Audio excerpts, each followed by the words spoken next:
Bismillahirrahmanirrahim. Ini riwayatul Bukhari. Haddatsana Abdullah bin Yusuf, haddatsana Les, haddatsana Sa'id al-Maqburi an Nabi Hurairah radhiyallahu anhu qala an-nabiy sallallahu alaihi wasallam. Ma minal anbiya'i nabiyyun illa qad u'tiya minal ayat ma mithluhu amana alaihi al-bashar. Wa inna ma kana alladhi utituhu wahyan awhahu wa ilayya fa arju an akuna aktsarahum tabi'an yaumal qiyamah. Dados kita tahu semua nabi itu punya mukjizat. Ya, semua nabi itu punya apa? Mukjizat. Mukjizat itu hal yang luar biasa yang memastikan manusia itu tidak bisa menyainginya atau menandinginya. Dan rata-rata mukjizat nabi dulu itu fisik. Misalnya ontanya Nabi Soleh itu kan onta tapi keluar dari batu, itu kan aneh. Aneh sekali. Atau tongkat Nabi Musa bisa simsalabim mengeringkan laut apa? Merah. Semua nabi itu punya mukjizat dan semuanya berbentuk fisik. Kecuali mukjizatul Rasulullah sallallahu alaihi wasallam itu berupa Al-Qur'an. Al-Qur'an itu konsep ilmiah. Terus kata Rasulullah sallallahu alaihi wasallam, tapi saya karena Quran itu justru berharap pengikutku besar dan sampai hari kiamat. Sekarang kita logika ya. Andaikan kamu punya tongkatnya Nabi Musa, kalau kamu suka uang, kepikirannya dijual apa dipakai? Kalau kamu suka uang, dipakai. Kalau kamu ahli suudon itu pikirannya ndak, ini asli ndak. Karena yang melihat di Turki itu ya sebagian gitu. Kalau yang suka perdukunan itu bayangkan tuh miliknya. Mungkin dipakai ngakali orang atau apa, pokoknya bayangkan tuh miliknya. Kalau yang kolektor pikirannya itu nanti ini laku berapa. Tapi kalau peneliti mungkin pikirannya itu ini asli apa enggak? Bukti aslinya apa? Repot lah. Lagi pula kalau kamu punya utang terus mau apa? Istri kamu marah mau apa? Kalau pakai tongkat. Nah, beda dengan mukjizatnya Quran itu semuanya apa? Ilmiah. Orang yang sedang harmonis dengan istri bisa pakai ayat di antara ayat-ayat Allah itu apa? Wa ja'ala bainakum mawaddatan warahmah. Nanti kalau ditakdir cerai, saya tidak menyarankan cerai. Kalau ditakdir cerai, itu masih dimotivasi sama Allah. Wa iyyatafarraqa yughnillahu kullam min sa'ati. Jika suami istri itu cerai, jangan-jangan suaminya dapat istri lebih baik, istrinya nanti dapat suami lebih baik. Jadi yang masa lalunya dianggap prahara. Kan banyak orang suaminya meninggal ketika nikah lagi ditanya, kangen sama suami pertama, alhamdulillah ini lebih baik. Padahal suaminya yang meninggal itu berharap istrinya ini kangen, ternyata dia sudah syukur dapat suami yang lebih baik. Jadi Quran itu menunggui kita ila yaumil qiyamah. Kita tidak bunuh diri, itu ya barokahnya Quran. Karena problem apapun kita dinasihati apa sabar, apa dinasihati sabar. Kan nggak mungkin kamu pegang tongkatnya Nabi Musa, punya masalah apa saja ngelihat tongkat, bisa apa tongkat. Tapi kalau Quran kan nasihat, solusi. Makanya Nabi berharap dengan Quran ini, saya berharap pengaruh saya, pengikut saya terbanyak ila yaumil qiyamah. Terus beliau dikomentari begini sama, ini Fathul Bari, sarahnya Bukhari. Al-muradu anna mu'jizatil anbiya inqaradat binqiradi a'sorihim. Falam yusyahidha illa man hadaraha. Problem mukjizat nabi-nabi dulu itu kan fisik. Sehingga yang tahu kalau Nabi Soleh punya unta yang ajaib itu yang tahu ya hanya yang hadir saat itu. Yang tahu kalau tongkat Nabi Musa bertuah itu juga yang tahu hanya yang hadir saat itu. Selebihnya tahu tongkat ya di museum. Tapi kalau Quran menjadi solusi, menjadi panduan, menjadi pegangan itu ila yaumil qiyamah. Kita beri contoh ya Quran panduan yang paling gampang misalnya begini. Dulu ini cerita ya. Dulu itu ada orang kafir cerdas namanya Jubair bin Mut'im. Itu saking pinternya dia, pinter juga tokoh. Itu sebagai delegasi pembebasan Asra Badrin. Jadi tawanan-tawanan perang Badar itu mulai dulu ya ada negosiasi mau dibebaskan. Terus orang-orang kafir ini menugaskan namanya Jubair bin siapa? Mut'im. Ini ada di Bukhari. Karena ini ngaji di Jakarta, kalau orang nggak tahu hadis juga tanya ini sahih ndak gitu. Wong nggak tahu kok tanya itu aneh. Padahal kalau dibodoni itu ya nggak tahu. Tapi ya tetap tanya, hadisnya ini sahih enggak? Ini kata kiai apa kata nabi ini ya ribet. Memangnya kata nabi kamu dengar kan ya lewat kiai. Emang. Setelah itu Jubair itu datang ke Madinah. Dengerin ya, datang ke mana? Madinah. Kemudian dengar Nabi baca Wattur pas sholat maghrib. Jubair karena Nabi dulu gak ada hotel, gak ada pondok ya. Pondoknya Nabi hanya sufah itu. Nabi baca maghrib, bukan diskusi, bukan debat, baca Wattur wa kitabim mastur fi raqim mansur wal baitil ma'mur was saqfil marfu wal bakhril masjur terus. Kemudian sampai pada titik ayat am khuliqu min ghairi syai'in. Masa manusia atau alam raya yang maujudat, yang nyata, yang wujud nyata. Kemudian asal usulnya itu ketiadaan. Ini kan hadhil alam maujud, alam ini kan nyata. Masa sesuatu yang nyata penciptanya itu tidak nyata. Jadi nggak mungkin ada faham nihilisme. Kalau faham nihilisme berarti melahirkan teori begini. Al adamu yakhluqu maujudan, sesuatu yang tidak ada menciptakan yang itu kan akal nggak bisa nerima. Kalau sesuatu ini ada, penciptanya pasti ada. Terus akhirnya Jubair bin Mut'im itu simpuh di depan Rasulullah terus bilang, "Ya Muhammad, kada qalbi ayatir." Hampir saja hati saya terbang. Kalau riwayatnya Imam Ahmad, faka'anna masudi aqalbi, hati saya ini hancur. Semua teori yang saya bawa untuk melawan kamu sekarang luluh semua, hancur semua. Yang benar adalah teori Anda bahwa Tuhan itu satu dan Tuhan itu ada sebelum semua makhluk. Coba kalau Nabi Muhammad ada Jubair bin Mut'im terus menyembunyikan tongkat dekat mihrab, terus dilihat ini apa, paling pikirannya ini dari kayu apa, terus yang bentuk tongkat itu tukang pemahatnya siapa, kok kurang keren, kalau di Blitar gimana ya kan malah panjang. Kira-kira kalau mukjizat itu dari tongkat itu malah panjang lah pokoknya panjang. Lagi pula kamu coba kan nggak ngarah mandi, itu yang mandi kan nabinya bukan tongkatnya. Coba tongkatnya Nabi Musa coba anak-anak beki itu dipakai mukul kucing aja tidak mesti mati itu. Jadi nggak jelas mukjizat-mukjizat seperti itu nggak. Tapi kalau Quran menunggu sampai saking hebatnya Quran, teori rasionalitas, soal kampanye di mana-mana, tingkat validitas, tingkat kebenaran Quran itu bahkan bisa diuji tanpa membuktikan. Tanpa apa? Membuktikan. Cukup pakai akal. Saya tidak bosan-bosan cerita ini karena ini khazanah kita. Di kitab Nailul Ma'mul itu, di kitab Usul Fikih, saya berkali-kali cerita ini karena ini untuk menunjukkan bahwa Quran itu liqaumi ya'qilun, liqaumi yatafakkarun. Ada seorang kiai, seorang ustadz, kiai dulu itu ya memang orang soleh, alim terus jadi kiai. Kalau kiai sekarang tuh macam-macam, nganggur terus ingin jadi kiai, terus daftar gitu. Ada lowongan di yayasan masuk ingin jadi ustadz karena dengar ada gajinya. Dulu tuh udah ada seperti itu, udah ada. Makanya dulu tuh kalau ustadz kiai pasti soleh karena dia alim terus ingin orang lain tuh mendapat ilmunya. Kalau sekarang nggak ada yayasan sehat, guru gajinya sekian, yang nggak ingin jadi ustadz tuh daftar karena ada gaji. Apalagi ada kabar, ada gaji, ada mes, ada wah yang daftar banyak. Tapi mentalnya ada kiai sebetulnya. Ya kalau sampean tanya itu baik dah Gus, ya setengah baik. Ya maksudnya setengah baik ya ada baiknya lah, namanya profesi ngajar itu kan baik. Tapi setengah saja karena motifnya itu nyari gaji, bukan ingin mencerdaskan umatnya Rasulullah SAW. Itu Imam Amudi itu guru matematika. Saya nggak bosan-bosan cerita ini, guru matematika.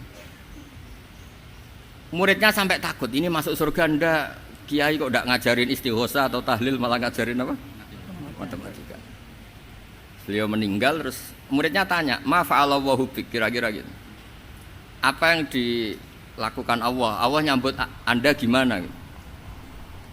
Terus kata Imam Amudi, "Bagus, saya disuruh ngajar malaikat." Karena malaikat kan tidak pernah kayak anak beki gini ngaji gini. Malaikat itu tidak pernah ngaji, dia iman saja karena tahu surga, tahu neraka terus iman gitu aja. Jadi imannya malaikat tuh nggak keren kita. Imannya loh. Loh itu yang ngendikan Nabi loh, tidak saya. Nabi pernah tanya sama sahabat, iman yang paling keren siapa? Jawabannya sahabat malaikat. Ya ndak karuan malaikat iman. Dia yang tahu surga neraka, tahu segalanya, masa ndak iman? Ya pasti iman lah katanya. Terus ya para sahabat engkau iman ya wajar kan, menangi saya, nemuin saya. Yang hebat itu orang-orang yang tidak melihat saya, tidak saya didik tapi tetap iman. Karena dididik akal, ya tadi dididik Quran, apa dididik Quran. Sama siapa? Teks bahasa Arabnya masang. Terus Imam Mahmudi kata Allah, suruh dia ngajarin para malaikat cara menemukan saya. Malaikat dikumpulin, terus Imam Mahmudi disuruh ngajar. Sama singkat kata-katanya Allah di mimpi itu. Istadilla ala wahdaniyati bihadrati malaikati, tolong ajarkan cara menemukan saya padahal Anda ini manusia yang tidak melihat saya. Anda di Jakarta kan hanya gedung-gedung, paling jadi khayal, terus nikmat lah, Anda ikut punya tapi ikut nikmati. Itu orang desa-desa kalau ke Jakarta itu pokrol, wah di Jakarta itu gedungnya tinggi-tinggi, tidak kayak kampung sini, lo udah ikut punya, ikut bangga. Di Jakarta orangnya cantik-cantik, tidak kayak orang sini, padahal dia ya tidak dapat orang cantik gitu. Jadi Allah itu saking pinternya, miskin-miskin ya bisa berkhayal dan bahagia. Nah, itu alhamdulillah betul. Akhirnya itu apa ini anak-anak begini saya tak niati ngajar standar anak-anak akademik. Terus pertama yang diajarkan hanya bilang gini, sama siapa teksnya? Ya malaikat wahi para malaikat. Terus beliau bilang, nisbatus naini wassalasah ila mala nihayata lahu nisbatul far'i ilal asli. Angka itu jumlahnya berapapun 2, 3 sampai triliunan. Semuanya itu nisbatul far'i ilal asli. Binisbat ilal wahid nisbatul far'i ilal asli. Angka 2 ya cabangnya 1, 3 ya cabangnya 1, 1 triliun ya cabangnya 1. Tetap yang asal usul adalah angka 1. Itu nangis semua malaikat. Cara Jawa itu mandekman kue iman kaya imanku. Makanya imannya ummatu Rasulullah sallallahu alaihi wasallam itu PD-nya yakinnya kayak imannya malaikat. Kalau Tuhan itu 1. Karena angka enggak bisa dimulai kecuali dengan angka 1. Makanya nisbatus naini wassalasah ila ma la nihayata lahu iku nisbatul far'i ilal asli. Semuanya itu nisbatnya cabang ke induk. Berarti semua alam raya ini tetap asal usulnya 1, yaitu qul huwallahu ahad. Nah, itu namanya akal. Umatnya Rasulullah itu ditinggali mukjizat akal lewat panduan Quran, sehingga meskipun kita tidak menangi Rasulullah, tidak menangi sahabat, kita tidak tahu malaikat Jibril, tapi cara iman kita ini tidak kalah keren. Yakin hakul yakin. Terus kedua, gambar. Kamu gambar rumah, gambar hewan, gambar apa saja, mesti dimulai 1 titik. Entah gambar kamu bagus, entah jelek, tetap dimulai 1 titik. Nah, titik ini namanya nuqtatul wujud. Semua alam raya dimulai dari 1 titik, yaitu nuqtatil wujud. Makanya Quran dimulai bismillah, dan bismillah itu dipilih sama Allah pakai pertama ba itu ada titik. Itu kata semua ulama, itu titik itu singkatan dari bi kana makana wa bi yakunu mayakun. Karena saya semuanya ada. Bi itu karena saya. Jadi makanya santri-santri beki tidak usah bayangkan kamu jadi wali terus bisa terbang ke Mekah, tidak usah. Kalau terbang ke Mekah ya sudah umroh aja bayar. Kalau enggak ya maklaran KBH atau apa, pokoknya cari gratis itu. Ya gratis kan, dapat orang 10 gratis 1. Terus orang enggak umroh-umroh dirayu-rayu supaya umroh. Repot. Itu pelanggaran fikih itu. Kalau orang punya utang itu wajibnya nyaur utang dulu gitu. Wah, repot. Saya itu juga sering bingung di kampung-kampung. Gus sama umroh. Kenapa? Dapat gratisan. Minta uang saja buat nyaur utang, enggak boleh. Wah, secara fikih yang wajib itu nyaur utang bukan umroh. Enggak boleh Gus diminta uang, enggak boleh, harus umroh. Udah gitu saya ini bingung Gus mau umroh, enggak nikmati. Kenapa? Disuruh ngajar Gus. Repot semua kalau ibadah mergawe ya gini, bingung semua. Ya saya mohon anak-anak BK semuanya yang seneng Quran itu harus seneng sampai kayak saya sehingga tahu istidlal, mencari Tuhan dengan cara tauhid yang berbasis akal itu sedzahir imannya malaikat.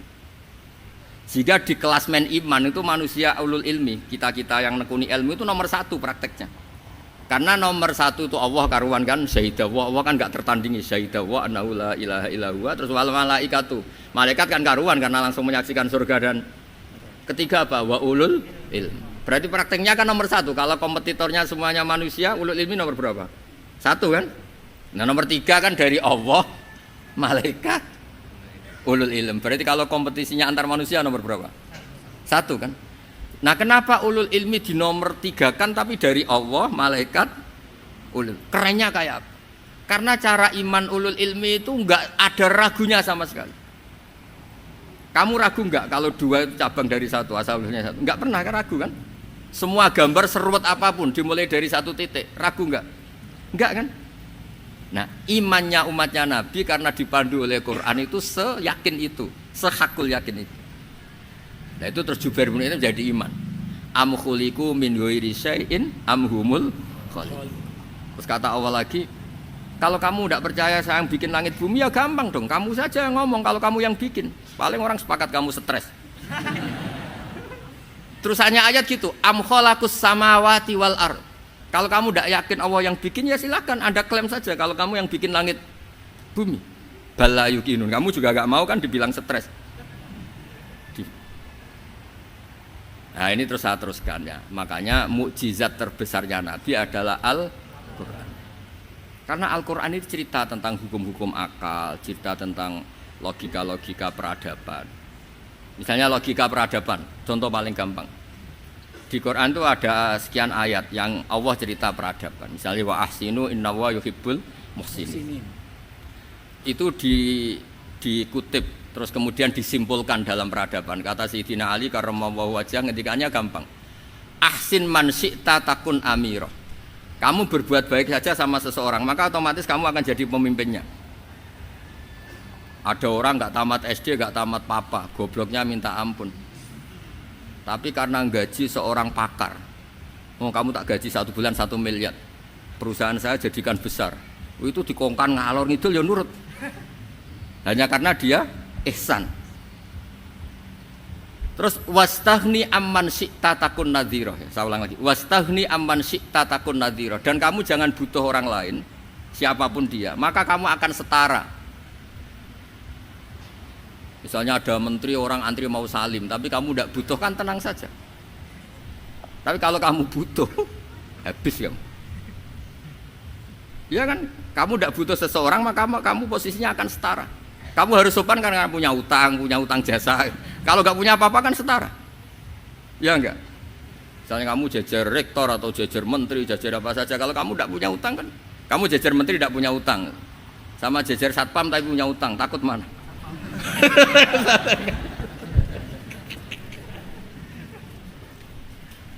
Kalau butuh itu mesti kalah kan?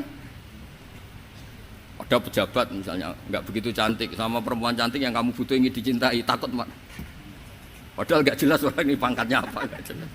Jadi dalam hukum sosial itu kata Sayyidina Ali wastaghni amman syi'ta takun nadhira. Kamu jangan butuh seseorang maka kamu akan setara. Terus yang terakhir wahtas ila man syi'ta takun asirah. Asirah pakai sin. Dan silahkan butuh seseorang maka kamu akan jadi budak dia. Ya coba misalnya Anda seorang profesor, seorang alim, seorang getop, misalnya mencintai janda di ujung kampung sana, jalan kaki 2 kilo, padahal itu gak tamat SD, tapi gara-gara seneng, kacau kan, logika kepangkatan hilang semua kan. Jadi itu hukum peradaban, itu mewakili isi-isi sosial yang diterangkan Quran. Ya, dari paketnya 3 tadi ya. Ahsin man syi'ta takun amirah. Kamu berbuat baik sama seseorang maka kamu bisa memimpin. Wastaghni amman syi'ta takun nadhira. Kamu jangan butuh seseorang maka kamu akan setara. Mbok kamu ketemu orang terkaya di dunia. Ya ketemu orang terkaya di dunia, kamu jejer, kamu tidak butuh dia. Tenang kan bisa setara kan? Tapi kalau butuh harus sopan, ngajukan proposal, harus berakhlak karimah. Makanya sekarang Anda kok berakhlak kenapa? Ternyata mau nyalek. Biasanya ndak berakhlak kok berakhlak. Ada apa ini? Makanya guyonan di Rembang itu Beb Husain itu. Kalau ada orang mendadak sopan sama temannya, temannya curiga, kok tumben sopan, mau utang ya?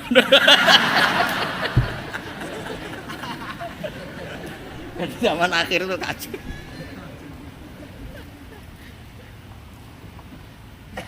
Ya di semua daerah gitu ya sama Pak Rektor ya. Kalau ada teman biasanya nggak sopan kok sopan, itu temannya curiga. Ini Pak Rektor UI ini kan. Kok tumben sopan, ada apa ya? Karena di mana-mana orang butuh itu pasti beretika. Kamu punya teman paling berdua, kalau mau utang berakhlak gak? Atau misalnya kamu punya adik cantik terus punya teman berdua, kalau cinta adik kamu berakhlak gak? Biasanya nggak sama sekali nggak berakhlak. Gara-gara butuh menjadi berakhlak. Ya jadi hukum sosial itu ya kuncinya 3 tadi. Ahsin man syi'ta takun amira. Wastaghni amman syi'ta takun nazira. Terus wahtas ila man syi'ta takun asira. Kalau kamu butuh seseorang pasti kamu dibikin hina. Asir itu tawanan. Nah, Quran itu bicara sosial itu lengkap. Dan itu yang nunggui kita.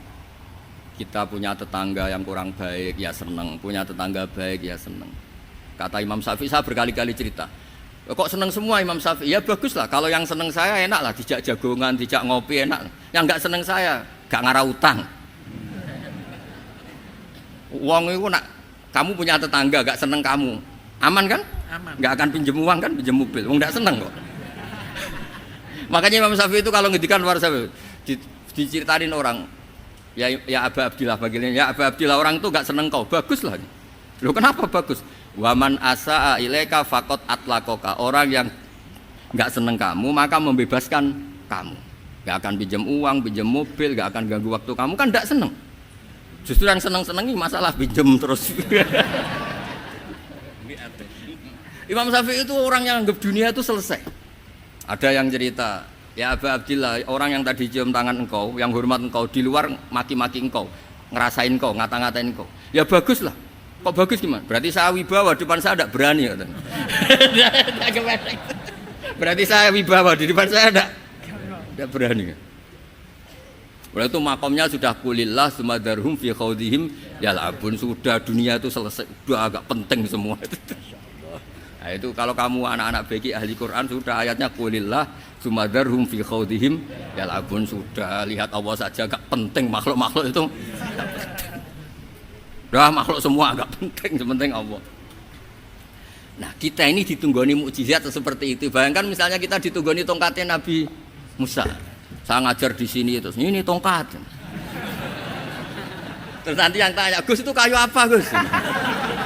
Nanti yang kolektor tanya itu harganya berapa Gus? Ruwet apa? Terus yang ahli suudon itu asli enggak Gus? Wah. Yang ahli suudon kan mesti tanyanya gitu, itu asli enggak Gus? Repot-repot pokoknya. Tapi kalau Quran kan jelas, kenapa?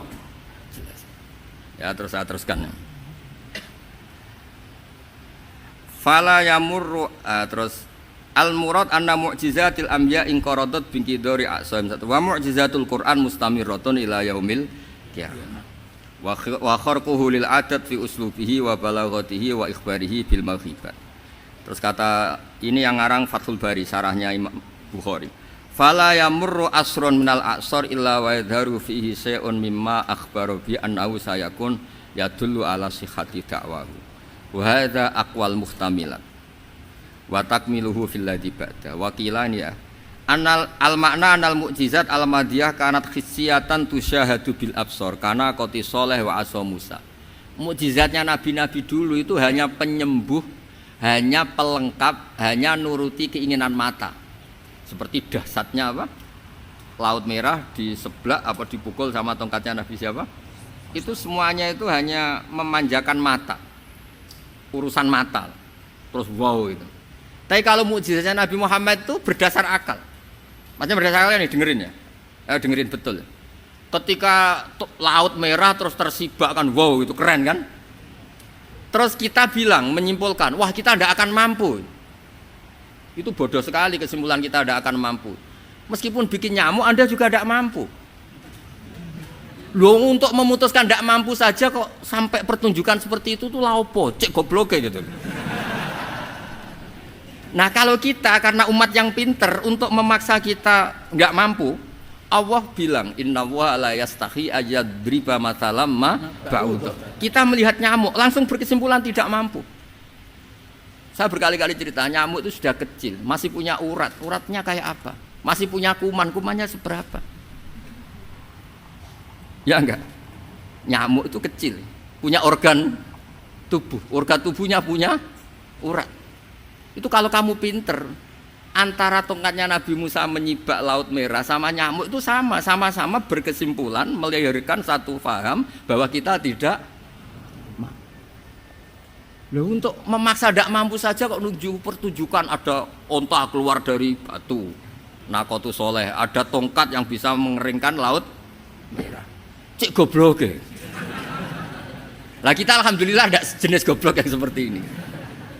Untuk ikrar bahwa Allah itu hebat ala kulli syai'in, cukup lihat nyamuk, kagum kan? Sudah tidak usah bikin hidup. Saya berkali-kali mencontohkan. Para pemahat tak suruh bikin patung gajah itu mampu. Tak suruh bikin patung nyamuk kalau bisa. Nyari materi dari apa coba? Gampang mana bikin patung gajah sampai patung nyamuk? Gajah, makanya Allah bikinnya contoh itu untuk ijaz itu pakai nyamuk bukan pakai gajah. Itu kalau ustadz-ustadz yang agak jorok malah contohnya nyamuk Gus. Itu kecil. Itu kayak apa? Di dalamnya dia hamil. Itu anaknya kecil lagi, telurnya kecil lagi, itu gimana itu cara bikin ini? Makanya di sini ada kitab Itqan, itu komentarnya itu lucu. Ini kitab Al-Itqan karangannya Imam Suyuti. Ini persis komentar saya tadi yang kata Imam Suyuti, pengarang kitab Itqan. Wa ya imma khissiyah wa imma aqliyah. Jadi mukjizat itu ada yang fisik, bisa dilihat indra, panca indra, bisa dilihat akal. Wa aktsaru mu'jizati Bani Israil kanat khissiyah li baladatihim. Bilada itu goblok, wa qillati basairihim. Dasar wong goblok. Mukjizat kok ngenteni sing wow. Maksudnya dasar untuk ngakui Allah hebat saja kok nunggu hal-hal yang seperti itu gitu. Paham gitu? Mergo likil latin apa aklihim. Wa aksaru mu'jizati hadil ummah aqliyatun li farati dzakaihim wa kamali afwahihim. Dan mukjizatnya umat ini semuanya berdasar akal karena sudah cerdas. Jadi andaikan kita melihat tongkatnya Nabi Musa menyibak Laut Merah dengan melihat nyamuk, kesimpulan kita sama-sama wow, sama-sama keren, sama-sama memastikan kita tidak mampu. Makanya terus Quran menerangkan kita wa ma min dabatin fil ardi wala ta'iri yatiru bi janahihi illa umamun amsalukum. Jadi keseharian kita lihat burung kok terbang. Itu sudah ayatun min ayatillah. Paham nggih? Dados niki kudu bangga ditunggoni napa Quran, nggih, ditunggoni napa Quran. Wa mu'jizatul Quran tusyahadu bil basirah fayakunu mayatabi'u li ajlihi aksar. Terus li annal ladzi yusyahadu bi ainir ra'si yang qaridu bin qiradi musyahidi. Sesuatu yang tampilan dahsyatnya itu disaksikan mata, maka itu bisa habis. Era tongkat Nabi Musa seperti itu habis enggak? Bisa mengeringkan Laut Merah, habis kan? Tapi era mukjizatnya Quran ila yaumil qiyamah. Ya contoh sosial, saya kembali lagi ke sosial. Kamu punya teman awet atau punya istri awet, itu konsepnya ya wal kadhiminal ghaidh, agak gampang tersinggung. Coba kalau kamu setiap tersinggung putus, setiap tersinggung habis, kamu tidak punya teman, tidak punya istri. Sampai kita awet seperti ini, kalau kecewa ya wal kadhiminal ghaidh, ngempet. Termasuk saya ini biasanya ngaji khusus terus baca gini ya kecewa. Tapi barokahnya diwarai Quran wal kadhiminal ghaidh, ngempet Gus, ngempet. Terus kecewa sama teman, kenapa tidak putus? Karena wal afina aninna, sudah kalau kecewa maafkan. Coba kalau kita kecewa presiden demo, kecewa menteri demo, kecewa orang tua minggat, ya kalau dicari, kalau tidak kan malu. Saya itu punya teman tak tanya, kecewa Gus sama bapak itu, kenapa tidak minggat? Malu. Kenapa malu? Takut gak dicari. Itu orang tuh paling malu itu kalau keluar dari rumah nggak di. Saya punya teman lagi, saya ini takut mati Gus. Kenapa? Takut istri saya tidak nangis Gus. Itu kematian terburuk itu kalau sudah mati, tahu istrinya tidak nangis. Oh itu malu betul itu. Makanya jangan mati. Pokoknya pastikan orang sekeliling Anda nangis itu baru berani mati. Kalau tidak jangan. Ya jadi mukjizatnya Nabi itu luar biasa. Walladzi yusyahadu bi'ainil aqli bakin yusyahiduhu kullu man jaa ba'dal awali mustamirran. Sesuatu ilmiah, sesuatu agama atau apa saja yang logis itu akan abadi ila yaumil. Kayak tadi. Ketika kita kecil diajari apa? Wujud, qidam, baqa, mukhalafatul hawadisi, qiyamuhu binafsihi wahdaniyat qudrat iradah. Itu ila yaumil qiyamah. Karena kita pasti punya logika tadi. Masa alam raya yang maujud didahului ketiadaan. Kemudian ketiadaan ini kita rumuskan, ketiadaan inilah yang bikin alam raya. Di mana-mana nihilisme, ketiadaan ya layu asfiru say'an, namanya tiada ya tidak punya akibat apapun. Yang punya akibat apapun ya sesuatu yang wujud. Itu kan ila yaumil qiyamah, sampai kapanpun teori itu akan nunggui kita ila yaumil qiyamah. Tapi kalau tongkat Nabi Musa ketika kita tidak melihat kan punya alasan tidak ngandel, Musa tidak tahu. Tapi kalau kamu seperti ini, orang paling mulhid sekalipun, paling ateis sekalipun, terus ditanya, bisa enggak Anda mulai angka di luar angka 1? Tidak bisa kan? Makanya benar Imam Amudi tadi ketika diminta Allah, istadilla ala wahdaniyati bi hadrati malaikati, tolong ajarkan kenapa manusia begitu yakin kalau saya ini satu, padahal mereka tidak melihat saya. Terus beliau ngendikan apa? Nisbatus naini wassalasa ilal wahid nisbatul far'i ilal asli. Angka 2, 3 sampai enggak terbatas, semuanya dibanding angka 1 itu nisbatul far'i ilal asli. Semuanya itu cabang dari angka 1. Itu mbok siapapun enggak usah ditunggoni nabi, enggak usah ditunggoni wali. Logikanya akan seperti itu. Itu yang dimaksud apa? Walladzi yusyahadu bainil aqli bakin yusyahidu kul man ja'a badal awal mustamir. Ya ini masih ada waktu seperempat, ini ijazah. Kalau ijazah nggak boleh tanya, ijazah ini. Dan itu yang fotokopi lebih besar itu ijazah.